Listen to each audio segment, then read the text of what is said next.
So today I'm going to deliberately violate YouTube's hate speech policy by saying things so innocuous that any rational observer would consider them perfectly mundane, for the purposes of showing everyone just how ridiculous and poorly written this policy is. So dear YouTube, that's the context.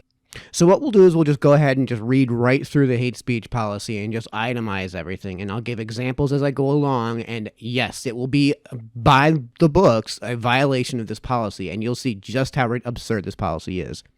And yes, there is a tab here for context, and we'll come back to that later. Hate speech policy. While we've always had policies that prohibited hate speech on YouTube, on June 5th we announced some changes to our hate speech policies. You can learn more about those changes here. The below policy has been updated with those changes. Now, I don't have a before for this hate speech policy to show you exactly what the changes were by comparing and contrasting the two policies from then to now, but we will click on that link eventually, and we will come back to that in just a moment. Hate speech is not allowed on YouTube. We remove content promoting violence or hatred against individuals or groups based on any of the following attributes. So right off the bat, we have a term, hate speech, which is not defined and not in common parlance. So when you're making policy, and what you'll see in the law is that if you introduce a term, even if it is in common parlance sometimes, the first thing you'll have, Article 1 of the new policy, of the new regulation, will be a definition of terms. So, for example, when new legislation was introduced years ago to disallow the use of cell phones while driving, while operating a motor vehicle, all of the legislation passed on that matter, Article 1 will define a cell phone, will define what the use of a cell phone is, will define a motor vehicle, and will define what the operation of a motor vehicle is. Now, okay, perhaps they won't necessarily define operation of a motor vehicle or what a motor vehicle is in that piece of legislation, but there will certainly be at least a reference to its definition in some other piece of legislation. So let's go over this list of attributes. Age, caste, disability, ethnicity, gender identity, nationality, race, immigration status, religion, sex or gender, sexual orientation, victims of a major violent event and their kin, veteran status. We're going to come back to that veteran status one a few times because there's a certain war where the enemies of us on that side of the war were veterans of that war that were committing acts of evil. And we will come back to what they mean by promoting violence or hatred against individuals or groups based on any of the following attributes, which, by the way, is a problem right off the bat because content that promotes violence, you don't need to have these attributes for it to be considered removable. Why not just remove any content that promotes actual violence against human beings? Period. If you see content that violates this policy, please report it. Instructions for reporting violations of our community guidelines are available here. If you have found multiple videos, comments, or a user's entire channel that you wish to report, please visit our reporting tool, where you will be able to submit a more detailed complaint. What this means for you, if you're posting content. Don't post content on YouTube if the purpose of that content is to do one or more of the following. Encourage violence against individuals or groups based on any of the attributes noted above. We don't allow threats on YouTube, and we treat implied calls for violence as real threats. You can learn more about our policies on threats and harassment. So, a few problems already. Why do you need to only remove content that is encouraging violence against individuals or groups based on any of the attributes noted above? Why not just have that sentence end with encourage violence against individuals or groups? Period. We don't allow threats on YouTube. Okay, done. And we treat implied calls for violence as real threat. Well, here's a problem with an implicit content versus explicit content. If I say, I need you to go do that, that means I'm deliberately telling you to go do that. What's the difference between implicit and explicit is that with anything that is implicit, you as the listener have to derive it from the explicit, which means that it's subject to your interpretation, which means that anything that is an implied call for violence is inherently subjective. This is why in law, we don't prosecute those who have implied a call for violence. We don't prosecute people based on their implicit speech. We only prosecute people based on their explicit. So there's a degree of subjectivity that content producers are subject to that they can't control and can't possibly understand. There's no way to predict what is going to be considered an implied threat. So I'm not going to waste too much time on this, but Seriously, there's a reason in law that we don't prosecute implicit calls for violence, and we only prosecute those calls for violence which are explicit. And I shouldn't have to explain this to you. Incite hatred against individuals or groups based on any of the attributes noted above. A few things here. There's a difference between incitement and an actual call for action. Incitement means that you have decided to take action based on what I've said, regardless of what I've actually said. So, for example, the guy that, I forget his name, that shot Reagan, because he thought that he was being told to by some Martin Scorsese movie, which was just absolutely insane. No, that guy was insane. And that movie did not incite that violence. However, the next word here isn't violence. It's hatred. And one of those attributes is veteran status. Okay, so should the boys who stormed Normandy and committed acts of violence in Normandy against veterans of World War II that were on the Axis side in defense of Nazi Germany, should we like the people that committed the atrocities of the Nazis in World War II? Or should we say that, hey man, maybe these people aren't to be liked. Maybe these people are to be hated.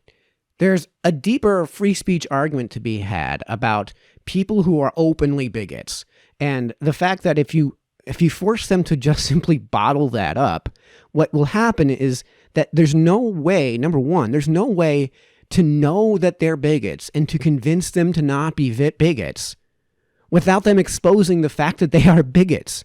So if we have an open racist, well, that's certainly better than a closet racist, because an open racist you can actually debate.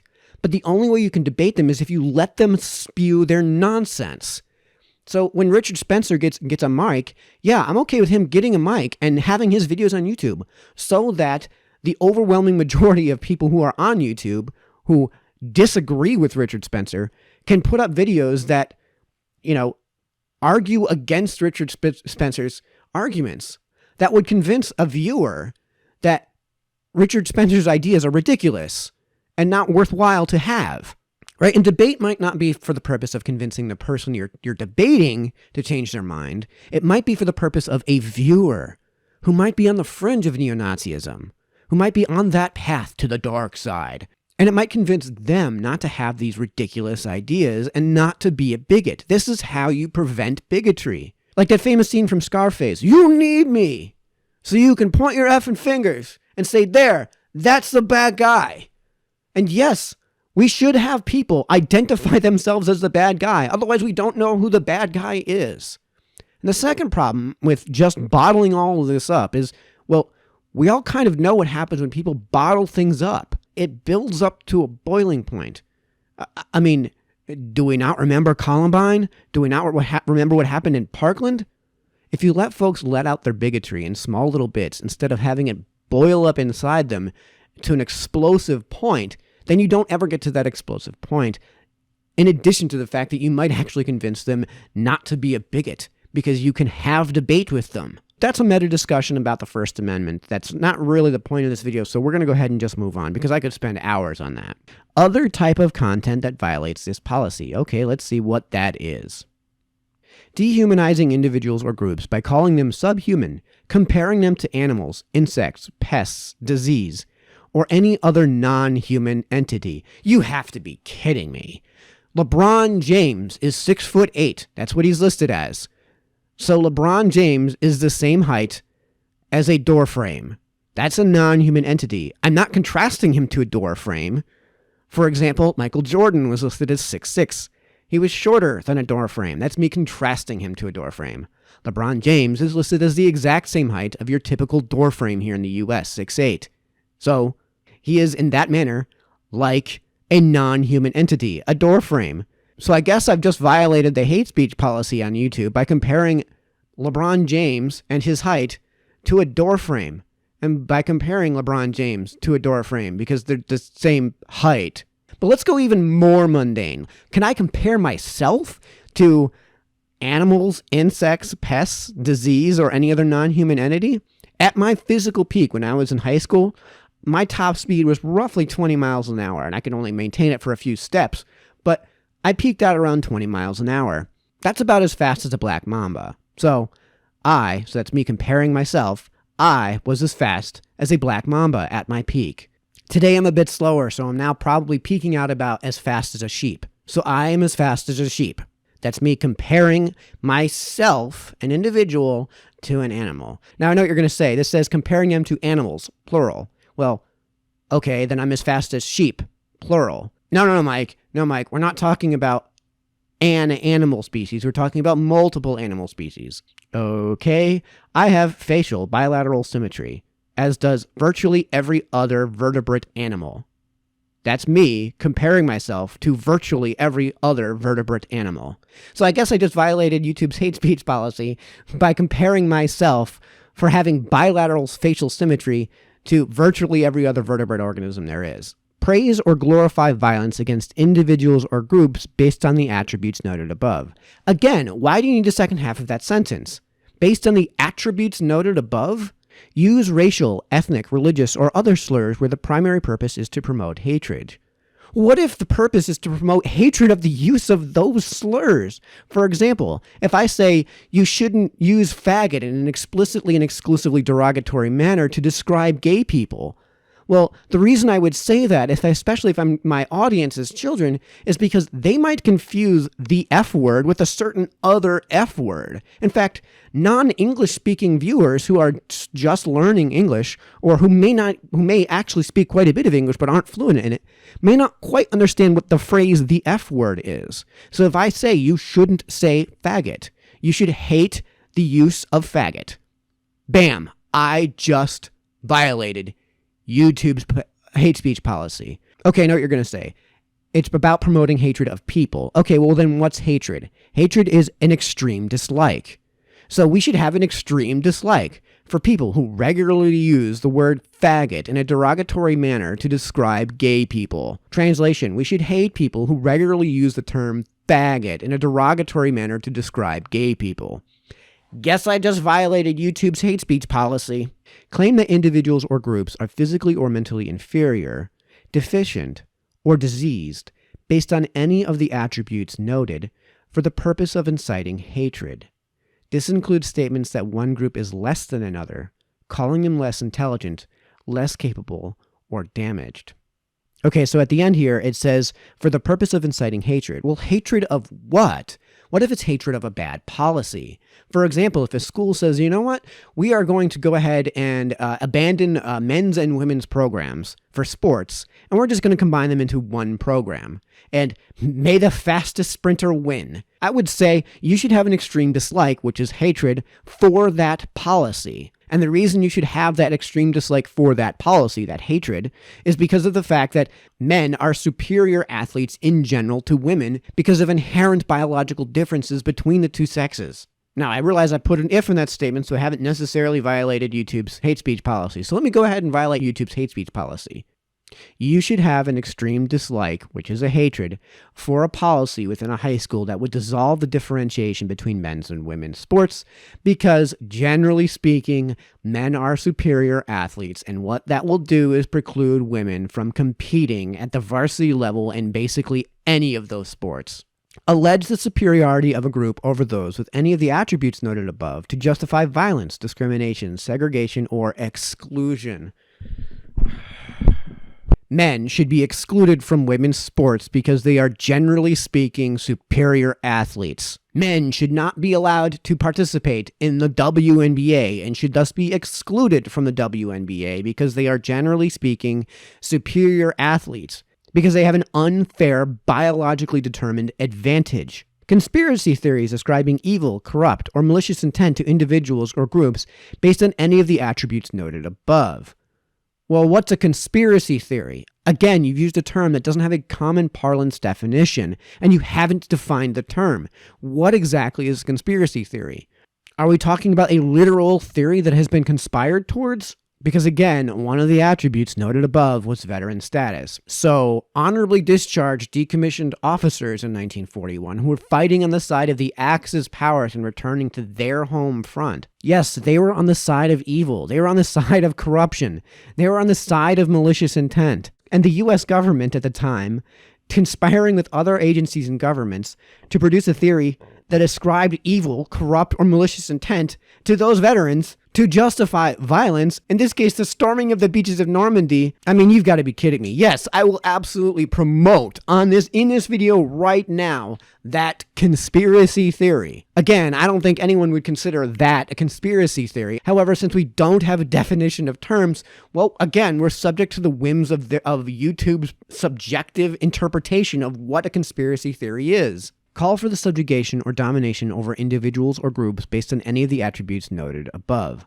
Why do we need anything after the word individuals? Because groups are made up of individuals. And basically what they're saying is, don't call for slavery. Don't call for totalitarian control over a colony.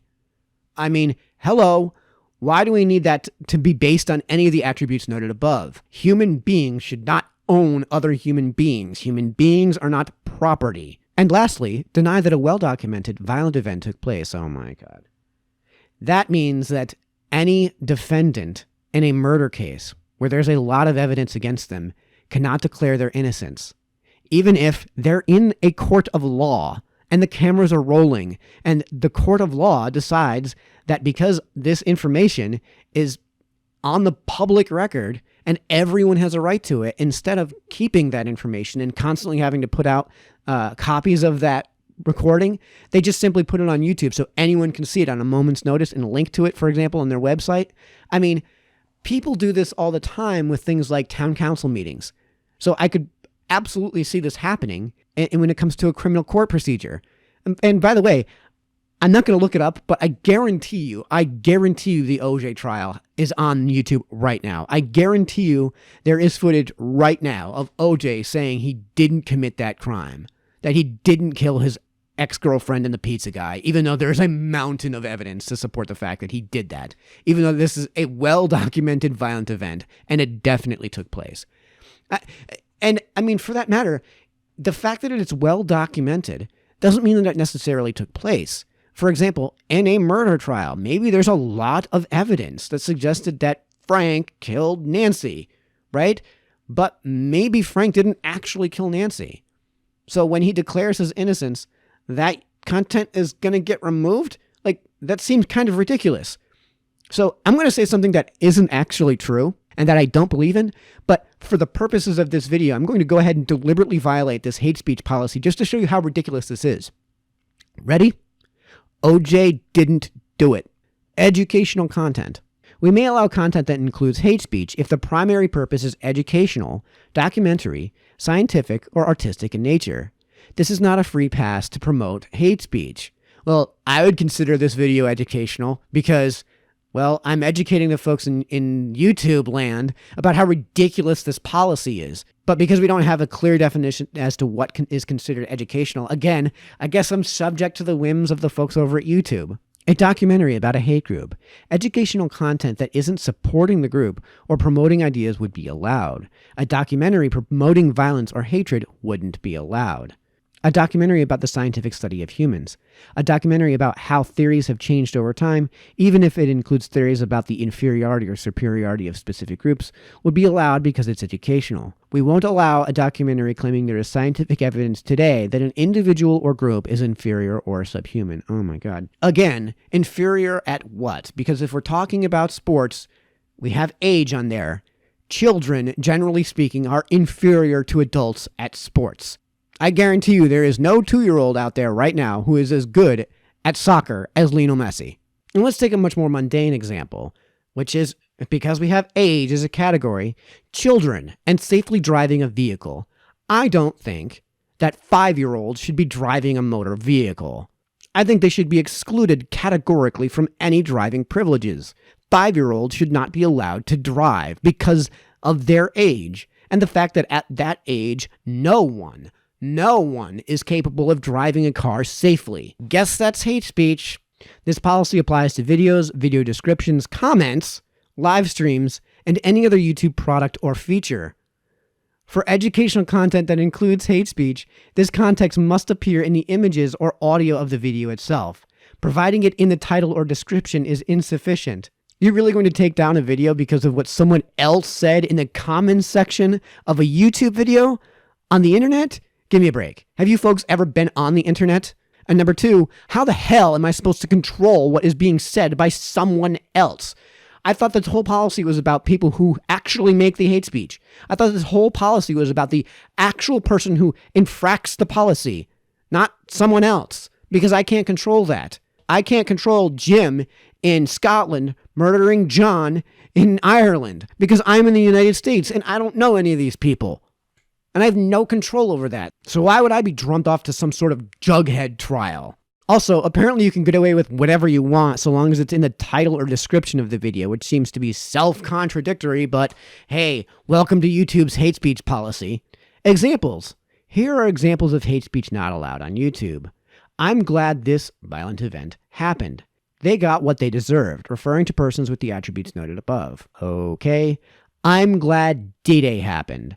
The veterans on the Axis side of World War II who were defending tyranny and evil and who signed up for that war voluntarily got what they deserved. They signed up for war, they know what the consequences of war are, and they were defending evil. Person with attributes noted above are dogs, or person with attributes noted above are like animals. So the grammatical error of singular versus plural notwithstanding, yeah, I get the first one because President Trump likes to say, oh, this person's a dog, right?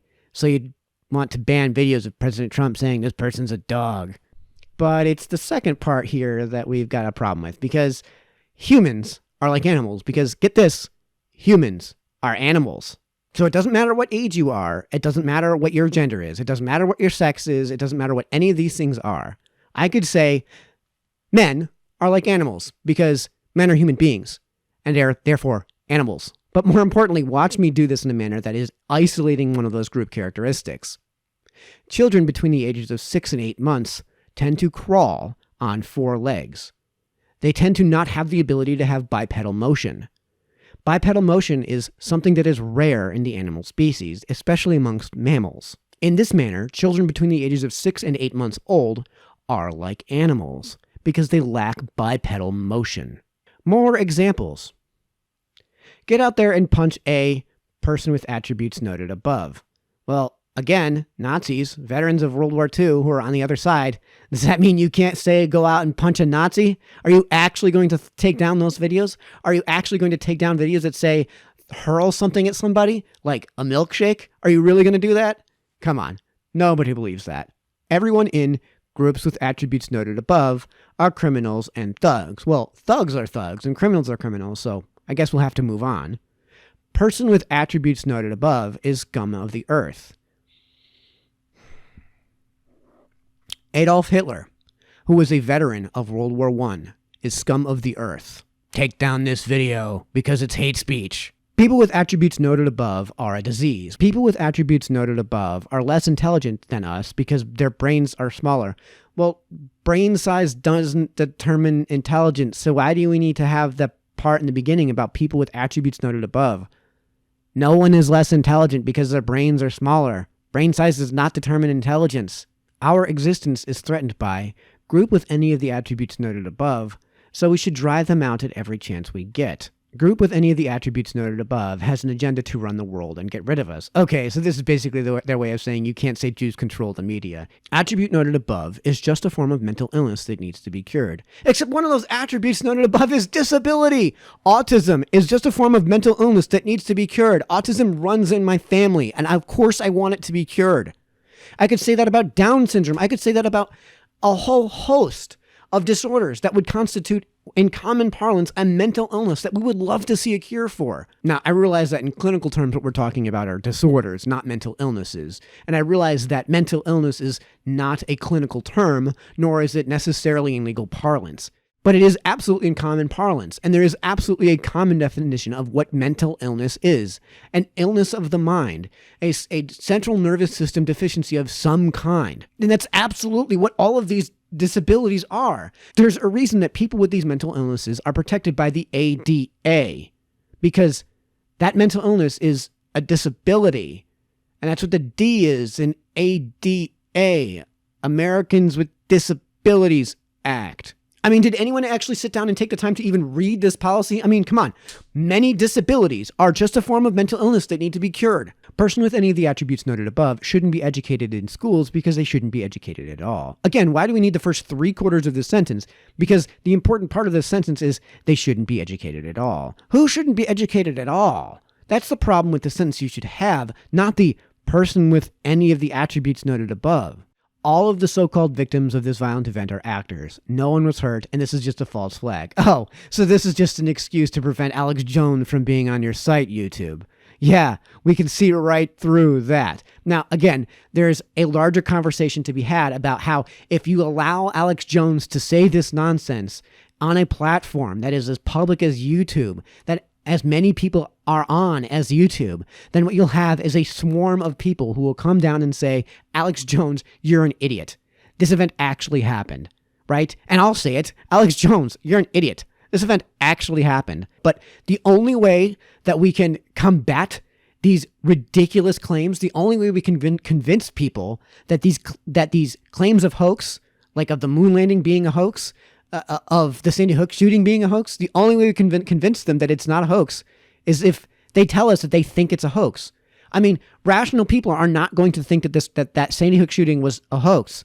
So in order to find the ridiculous people who would come up with that, we need them to say that they think it's a hoax. Also, since we wouldn't even think that there was a hoax, how would we know that we have to tell people that this wasn't a hoax? Again, it's a meta conversation to be had that isn't the point of this video. Maybe we'll do that in another video. Please remember that these are just some examples, and don't post content if you think it might violate this policy. Really? What happens when content violates this policy? If your content violates this policy, we'll remove the content and send you an email to let you know. If this is the first time you've posted content that violates our community guidelines, you'll get a warning with no penalty to your channel. If it's not, we'll issue a strike against your channel. Your channel will be terminated if you receive 3 strikes. You can learn about our strike system here. If we think your content comes close to hate speech, we may limit YouTube features available for that content. You can learn more about limiting features here. Okay, so if you come close, which we don't have a definition for, to committing hate speech, then we're still going to punish you. Do you realize how insane that policy is? You realize that if this was an actual law, then this would be absolute tyranny of the courts. The courts basically would have no way of enforcing this rule. And if they actually attempted to, they would certainly be doing it in a tyrannical manner. Because what constitutes close to hate speech? I'm sorry, but close only counts, almost only counts, as they say, in horseshoes, hand grenades, and nuclear war. And by the way, close is a term which is not only subjective, it's scalar. Well, how close to hate speech? I mean, this video right here fits your definition on paper of hate speech. But no one would consider it hate speech in common parlance. No one would consider anything I've said anything other than incredibly innocuous. That would be like, yeah, I took the loaded gun into the bank and I was thinking about robbing it, but you know what? I didn't. I came close, but I didn't. Right? So we're still going to haul you off to jail for not doing anything that violates the law because you came close to robbing the bank? I mean, should Andy Dufresne, who came close to murdering his wife but didn't murder his wife, should he have gone to prison? The importance of context. Okay, so we're going to go ahead and click on context. Context is very important for all videos, but it's particularly important when posting graphic content. Content that is educational, scientific, newsworthy, or documentary may often contain graphic content. This type of content is allowed on YouTube if it includes context. Adding details explaining your video helps users find and understand your content. It also helps the YouTube team review your video if it gets flagged. So if this gets flagged, hopefully the YouTube team will actually review it. However, this seems to be referring to graphic content and not hate speech. For example, a video posted by a citizen journalist capturing footage of protesters being beaten would likely be allowed if it includes relevant context. In this example, relevant information could be a list of tips at the beginning of the video on how to stay safe when at a protest, or a voiceover narration about the protest's history. The video should also have a clear title or description indicating that it is reporting on or documenting the content. Again, still no mention of hate speech or anything included in this video that might be violative of YouTube's policies. Guidelines for adding content. YouTube is not a home for glorifying violence or promoting hate. Graphic or controversial footage may be allowed if it's educational, but it may also have age restrictions or a warning screen. Again, hate of what? What constitutes hate? no definition, no context for what the hate is of. I hate the long lines of the DMV, and you probably should too. Is that me promoting hate? Do's and don'ts.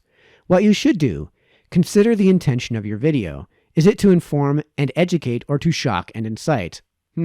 Well, rewind the tape, folks, and let's see what the purpose of this video was. Provide voiceover or text narration to your video. You can do this while recording it or add it later while editing. Make sure the context can be seen or heard easily by someone watching the video. Perhaps somebody watching, say, the first minute of this video? It's important to add information to the description and title, as well as in the video content itself. You can learn more about context in our Creator Academy. What you shouldn't do: make violence the focus of your video. Emphasize violent content by zooming, looping, or using other editing techniques to take away from your message. Try to shock or disgust your viewers. Well, I hope my viewers are disgusted at this policy. Use your video to glorify or celebrate violent acts. Okay, well, there's this thing called Bastille Day in France, where the French celebrate what was a violent act, the storming of the Bastille. Should videos of Parisians celebrating Bastille Day be removed? I mean, for that matter, the U.S. War of Independence was a violent act. Everyone who participated acted in a violent manner, because that's what war is. And of course, all of these people are heroes. By me declaring these people heroes who fought for our independence in the War for Independence, I've actually acted to glorify their violent act. Should this video be taken down? Because I would love to celebrate our independence. I celebrate the fact on July 4th that people had the balls to declare their independence in an act of war against the greatest power ever to have existed up to that point. Rely on metadata alone to provide context. Metadata can be supportive, but a viewer should be able to understand the context from watching and listening to video alone. So for example, if you watched the first minute of this video, perhaps you would get the context, dear YouTube. Tips for adding context before and after uploading. How to add context before you upload.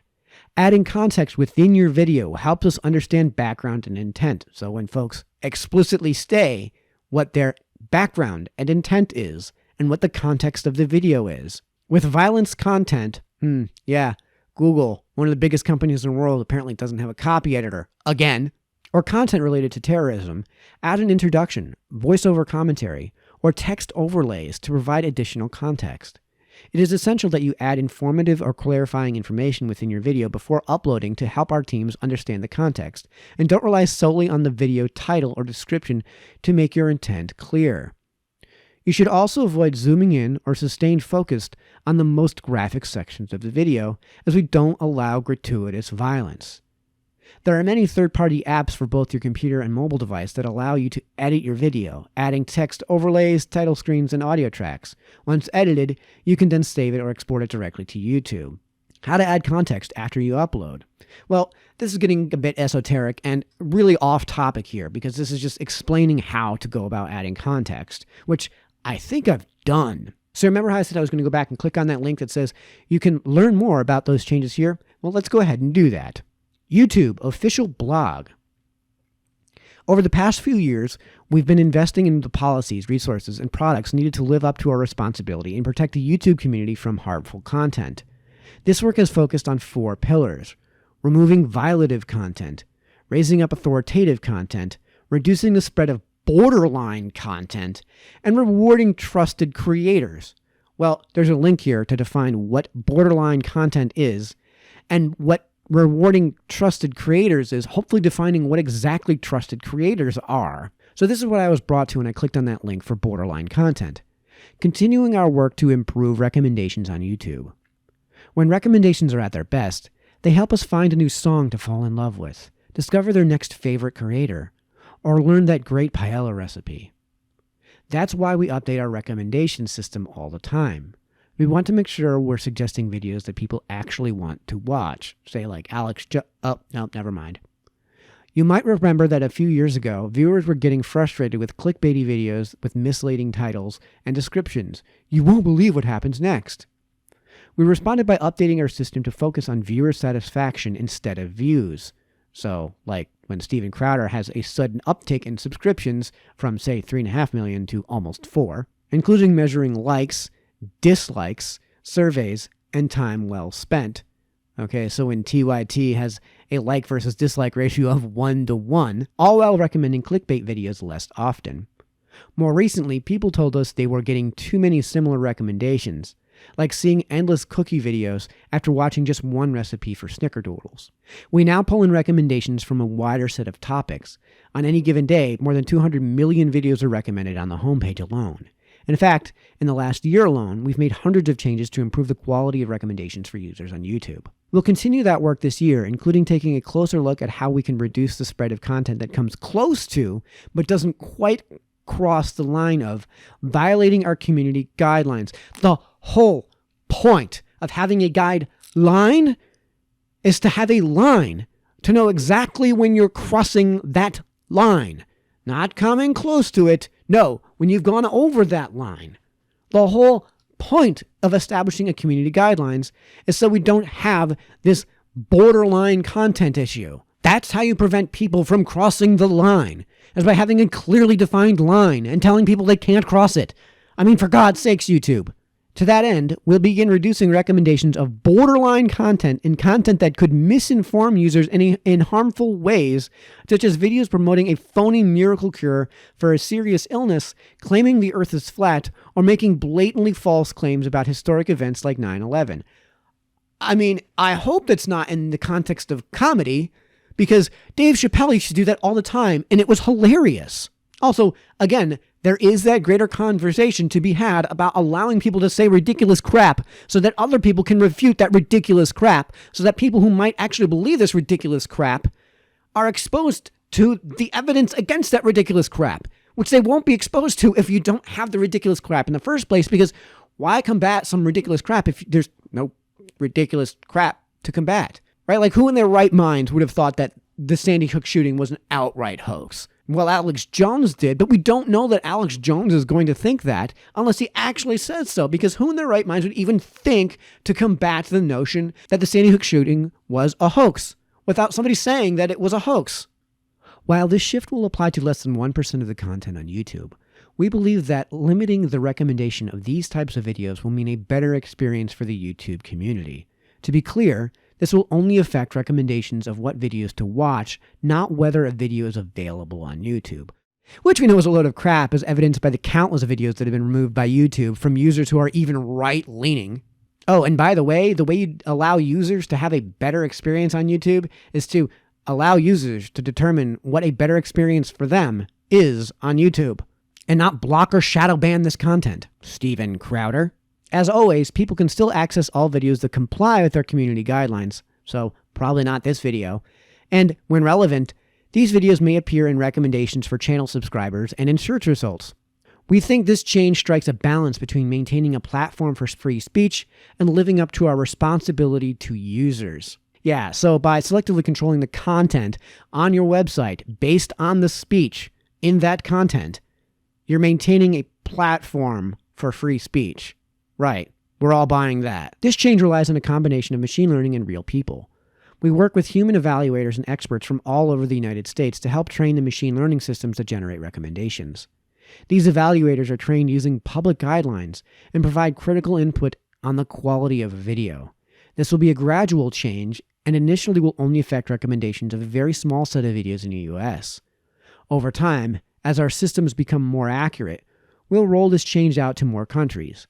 It's just another step in an ongoing process, but it reflects our commitment and sense of responsibility to improve the recommendations experience on YouTube. So the whole point of me clicking on this was to find a definition as to what constitutes borderline content, and we don't have that. So I guess borderline content is just whatever YouTube decides it is. But back to this article on the changes made, I have that link to rewarding trusted creators. If I click on that link, am I going to find out what a trusted creator is? Am I going to find out what constitutes a trusted creator? Am I going to find one definition of terms in this entire nonsense policy?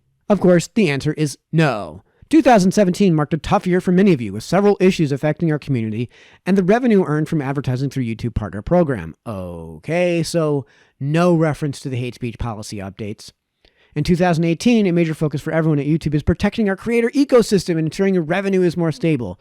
Okay, still no reference to what's happening in 2019. And we scroll through this, and there's no reference to 2019 and the policy changes you made effective June 5th.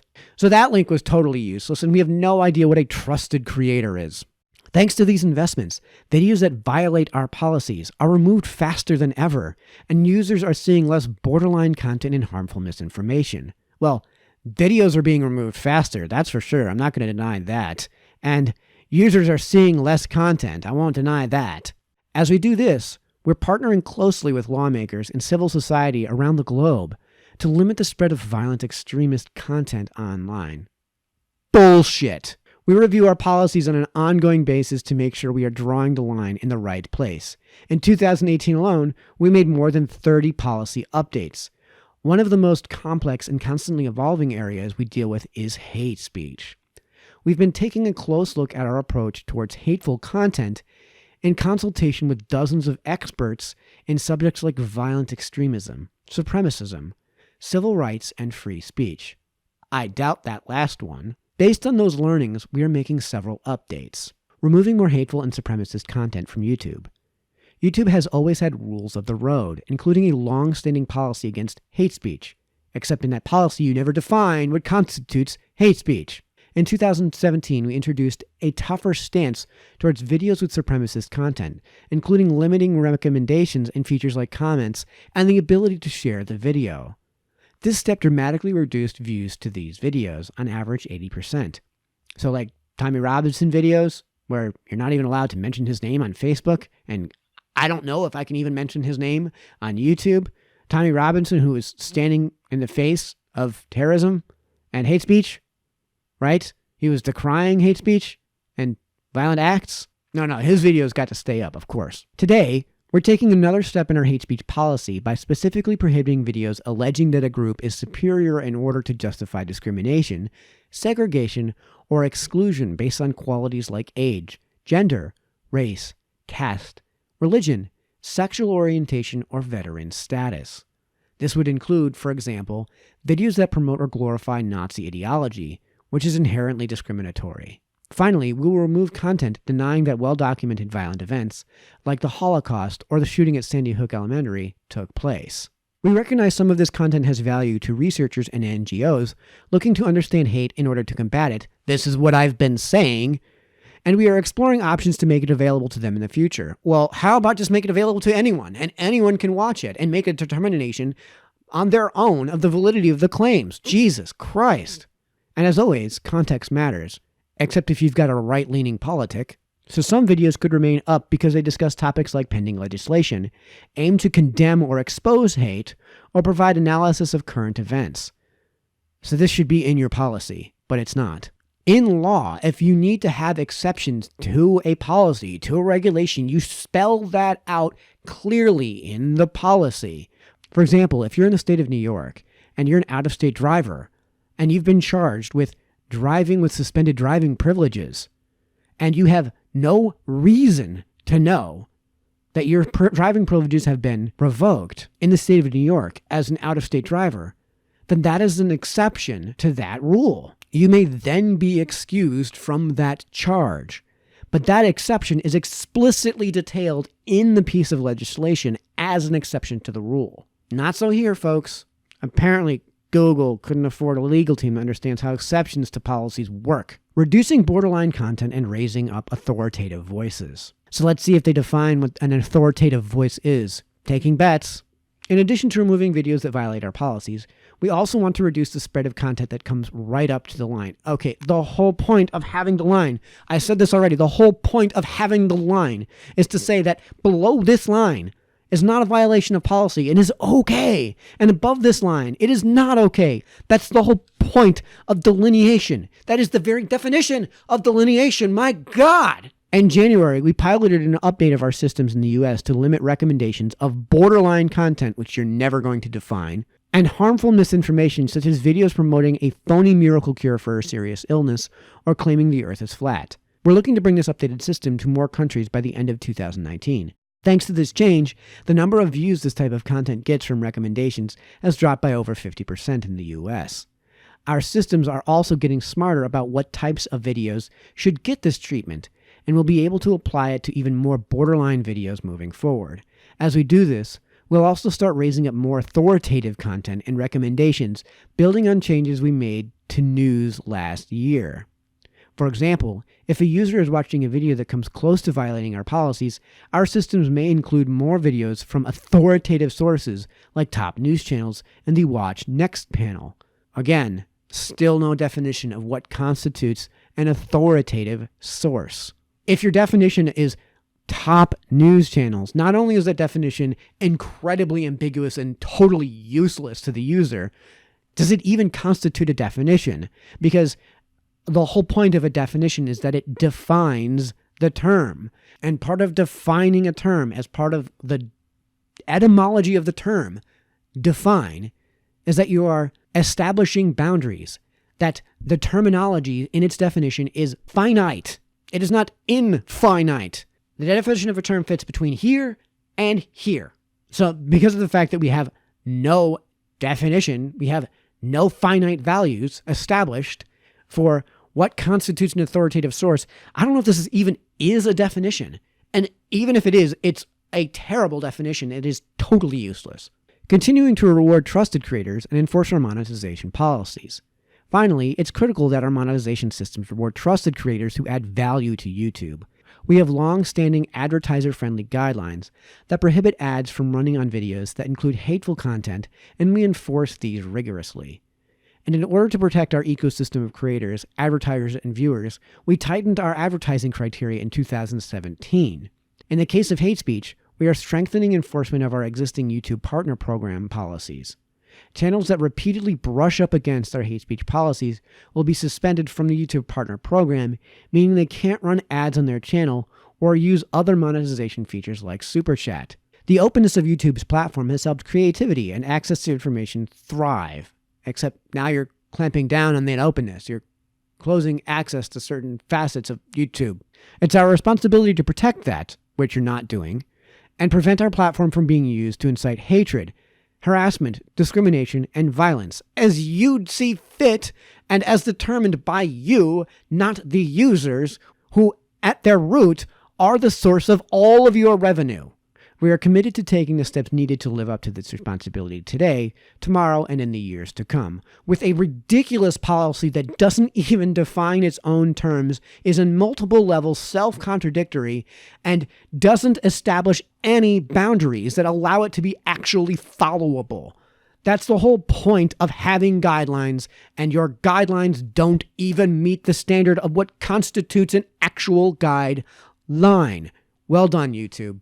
Okay, so I was going to end the video there, but I'm sure as many of you who know me know, I'm not the biggest fan of complaining about a problem without providing a solution. So here's my solution. YouTube, Google, dump your entire policy. Scrap the whole thing. Scrap the hate speech section, scrap the violence section, hell, scrap the context section, and replace it with this singular statement. All videos that are violative of the law will be removed without notification. Period.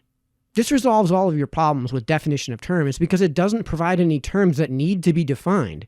And anything that you need to define is already defined in law. And not only that, when it comes to practice, we already have what's called legal precedents to fall back on. Additionally, it creates a clear delineation of what is acceptable and what is not, and you don't have to worry about what comes close to the line or what comes brushing up against a violation of the policy. Because the moment something becomes illegal, it comes down. And if it's so much as not illegal, it stays up. Everyone can tell what that line is, and everyone can easily subscribe to that policy. And everyone can, more importantly, adhere to that policy with relative ease because we know what the law is, and we have centuries of legal framework and precedent to fall back on to see how that law would be manifest in practice. And the reason at the end you have just without notification is because why do people need to be notified if they violated the law, and that's why you're removing their video? Just remove the video and send them a notification afterwards, I guess, that the video has been removed because it's violative of the law. And YouTube, obviously, if they allow videos that are violative of the law and are otherwise controlling what is on their platform, well, then they become subject to that law. So YouTube, this will cover your ass from both perspectives and from both sides of the free speech debate. And it resolves that meta problem I was talking to you about how if you allow idiots to spew nonsense on your platform, then it allows you to recognize who are the idiots on your platform, and allows people who are in the majority to tell these people, listen, this is nonsense that you're spewing, and here's why. And it allows the people that are in a delicate balance between, the majority and possibly espousing those nonsense views to say, oh, yeah, okay, maybe these views are nonsense. And YouTube, if you get nothing else from this video, if you supplant your current policy with the one that I have suggested, you cover your ass when it comes time to determine if your platform is actually a platform. Because if you continue to censor the way that you are, the content that gets entered into your platform, it becomes difficult to define you as a platform rather than a publisher.